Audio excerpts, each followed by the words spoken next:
Swayam Prabha. Digital India. Educated India.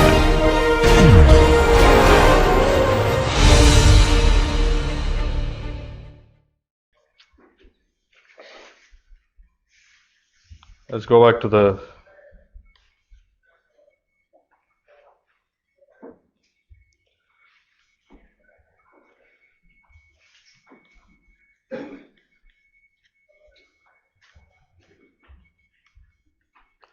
this is the differential equation, and for piecewise constant, let's say Vs, if Vs goes from 0 to let's say 5 volts, Vc will assuming it's initially 0, it will slowly build up to 5 volts. This is the solution we have already got. Okay, and how did we say that the step will start from 0? Because it was 0 before, and then there is no change at t equal to 0, it will remain at 0. Okay, the capacitor voltage will remain at 0 and it will start building up. Okay, so now let me modify this circuit a little.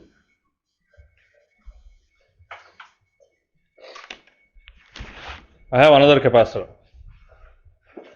What will be the order of this circuit? Okay, please again derive the differential equation, we will see.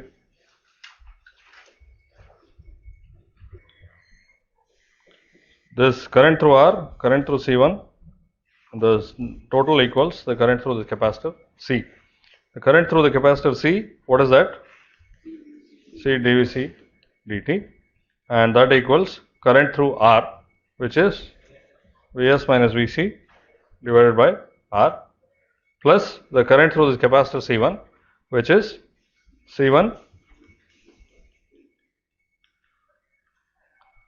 Okay. So if I group the variables to the left hand side and also you put it in the normal form, I will get Rc plus C1. So that takes care of this term and that term, plus Vc. So there goes that one. Then equals Vs plus Rc1 dVs by dt. Okay, but what is it that you notice here? What is the order of the differential equation? 1. It is still first order. Okay, so please think about this.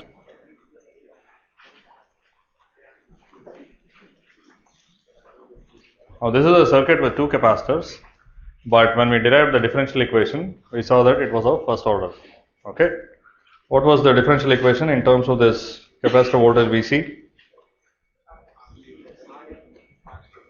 R C plus C1 time derivative of Vc plus Vs plus Rc1. Okay, so the highest derivative of the variable you see here is 1.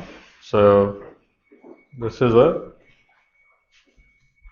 first order differential equation, and consequently this circuit is also a first order circuit. The order of the circuit is nothing but the order of the differential equation that governs the circuit. Okay, so why does it come out to be first order?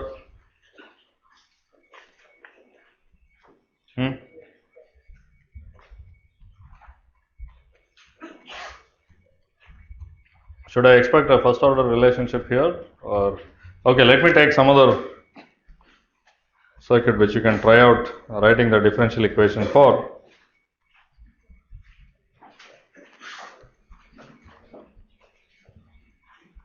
Okay, and let's say it's also driven by Vs. You can pick any variable and you can try this out later, but you will find that the equation that you get in this will be second order. Okay, because of the presence of two capacitors. So what is it that makes this first order? Now what I have highlighted here is the left hand side, okay, which is the homogeneous part if I reduce the right side to 0. Okay, now what condition does the homogeneous differential equation correspond to for the circuit? The homogeneous differential equation also describes the circuit, but under what condition?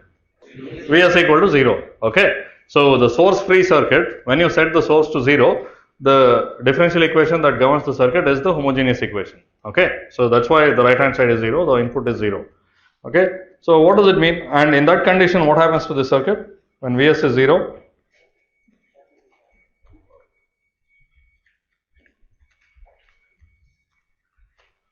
So when Vs equals 0, I have R, C1 and C. So how many capacitors do we have? 2. Like in the previous circuit also, just because I draw C1 and C2, that doesn't mean there are really 2 capacitors, right? It's just the 2 can be absorbed into 1. Similarly here, these 2 capacitors are in parallel, isn't it? In the source free condition. So that's what makes it a first order circuit. And in fact, you can determine the time constant from this, isn't it? What is the total capacitance you have? What is the resistance across it? R. So that's exactly what you see here, right? Of course, this is the time constant only if the coefficient here is 1, but I have normalized it like that. So the point is not how many capacitors I draw in the circuit. So first you set all the sources to 0, and then you merge all of the possible parallel combinations into a single capacitor, right? For instance, in this case, you know very clearly that this is a first order circuit with an effective capacitance of C1 plus C2.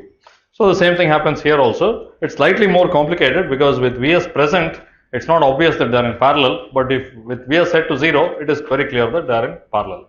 Okay, so it is very much a first order circuit. Okay, you have a different circuit where R, C1 and C are in series. So that's not the case here. In fact, those two are in series. Series connection means that KCL forces the current through them to be the same. So they are in series. Okay. So now it turns out that the series case is slightly more complicated. There are some subtleties involved. Okay. But for the purpose of this course, let's say you want to find the order of a system, you set the sources to 0, then you merge all of the possible series and parallel combinations into single capacitors. Then look at how many capacitors are remaining. That's the order of the circuit. And of course, in this case, we will be dealing only with the first order system. And you also find the time constants in the same way. Okay. So you reduce the entire thing into a first order network. That is, you do all the merging of parallel and series capacitors. You will get a single capacitor. Then you find what resistance appears across that capacitor. That effective capacitance times that effective resistance is the time constant. Okay. So yeah, I mean, if you have C1 and C2 in series, you take it as a single capacitor value C1 C2 divided by C1 plus C2. Okay. So this is also a first order circuit. So that's how you determine the order of a circuit, by counting the number of effective capacitors. As long as the order is 1, the methods we describe in these lessons will apply.